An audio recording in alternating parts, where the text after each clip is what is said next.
Tumeshiriki maonyesho haya kwa lengo kubwa la kuweza kuwapa elimu wajasiriamali ambao wanazalisha bidhaa ambao watafika katika eneo hili.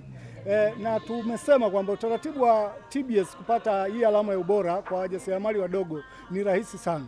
Serikali ya Jamhuri ya Muungano wa Tanzania kupitia rais wetu mpendwa Mama Samia Suluhu Hassan imeweka utaratibu ambao hawa wajasiriamali wadogo watapatiwa hii alama ya ubora ya TBS bure pasipo kulipia gharama zozote. Kikubwa tu ni kwamba huyu mjasiriamali au amepitia SIDO ambao ni shirika la kuhudumia viwanda vidogo. Akishapitia kule, basi atakapokuja kwetu TBS na barua ya utambulisho kutoka SIDO, tayari moja kwa moja huyo tutamhudumia bure kuanzia hatua ya kwanza mpaka hatua ya mwisho.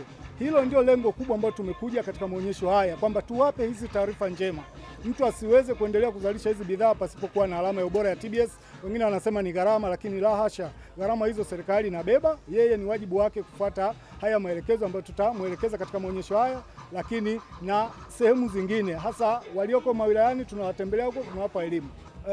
Unapokuwa na alama ya ubora ya TBS, kazi mojawapo ya kwanza ni kwamba unamthibitishia mlaji kwamba bidhaa hiyo tayari imepita katika hatua zile za uthibitishaji, kwa maana ubora na usalama wa bidhaa hiyo hauna mashaka. Ndio maana umeshafikia hatua ya kupewa kuweka hiyo alama ya ubora katika hiyo bidhaa. Kwa hiyo ni ya kwanza, lakini ya pili, tunajua sisi kama Tanzania tumeingia makubaliano na nchi jirani, mfano Jumuiya ya Afrika Mashariki. Ukiwa na alama ya ubora ya TBS ya Tanzania, unakuwa na uwezo wa bidhaa yako kuweza kuingia katika nchi hizo za jirani, tunazungumza Kenya, Rwanda, Uganda na Burundi, pasipo kubugudhiwa au kucheleweshwa, kwa sababu tayari wewe bidhaa yako tayari imeshapata alama ya ubora ya TBS. Lakini tunaendelea na kanda tunaita hii ya kusini SADC. Bado tunaendelea na hatua zingine ambapo napo bado utafika muda ambapo kishakuwa na TBS basi unaweza ukafika huko pasipo kusumbuliwa. Natoa wito kwa dada zangu, mama zetu, vijana na watu wote kuangalia vipodozi ambavyo wanavitumia, na hasa kuachana na vile vipodozi venye lengo la kubadilisha muonekano wao, kwa sababu vina kemikali kali kama vile tumeshasema, na zina madhara mengi ambayo unaweza usiyaone kwa sasa unapotumia, ila baada ya miaka kadhaa ukayaona. Asante sana. Nimepata nafasi ya kujifunza namna gani wanavyofanya shughuli zao, kuanzia kwenye zoezi la kudhibiti ubora wa bidhaa, lakini pia kuandaa taarifa inayoelekeza viwango vya ubora wa bidhaa. Na nashukuru nimepokelewa vyema, wenyeji wangu wamenielekeza vyema, na elimu niliyoipata na imani itanisaidia pia kwenda kuwapa mwanga watu wengine ambao kwa namna moja ama nyingine wanatumia baadhi ya vifaa ambavyo vina viambata vya kemikali ambazo zina athari kwenye miili yao, lakini pia na maisha yao kwa ujumla. Kuna baadhi ya vitu kama lotions nimeweza kuoneshwa hapa, ambazo kuna watu ambao commonly wanatumia kila siku, lakini vina athari kubwa.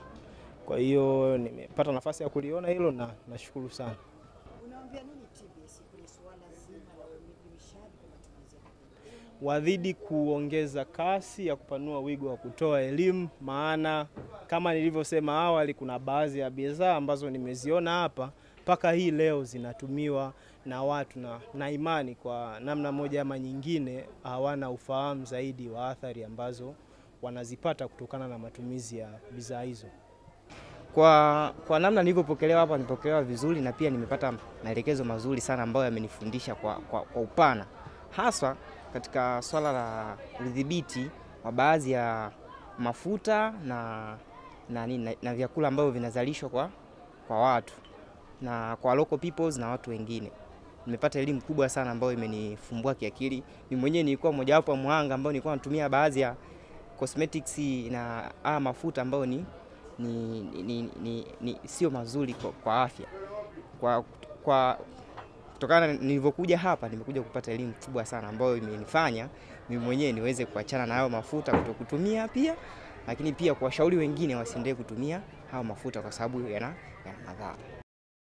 Na mazao adimu na makubwa ambayo tunalima kila kama kokoa. Tungependa sasa maonyesho haya yatumike kama platform ya kueleza watu ukweli kinachoendelea kwenye bei ya kokoa, lakini pia ni vipi tufanye kokoa yetu iwe bora, iendelee kupanda thamani kwenye soko la dunia. Hii ndio platform yake. Kwa hiyo mkurugenzi, hili ndio eneo lako. Andaa mahali watu wakija, tunafundishana kuhusu kokoa, tunapata elimu kutoka kwa wazoefu na private sector kuhusiana na eneo hilo. Nadhani wananchi watanufaika na watafurahi sana uwepo wa maonyesho haya kwenye eneo lao. Mbeya oye! Zaidi ya elimu ya ujasiriamali na masuala ya fedha, bado ushiriki wa benki nimeona ni moja tu. Sasa sijui kama ndio benki iliyopo Kyela, Mheshimiwa Mkuu wa Wilaya. Kama sio moja, wajue ushiriki wao kwenye tamasha haya au biashara hizi hausemwi, lakini ni kama vile ni lazima. Lazima wananchi wetu waje wajue jinsi gani wanaondokana na mikopo kausha damu, na wao wapo. Wao wana mafungu ya kutoa elimu. Waje kwenye maonyesho kama haya, wananchi wapate elimu iwasaidie kwenye kuongeza thamani ya kilimo chao.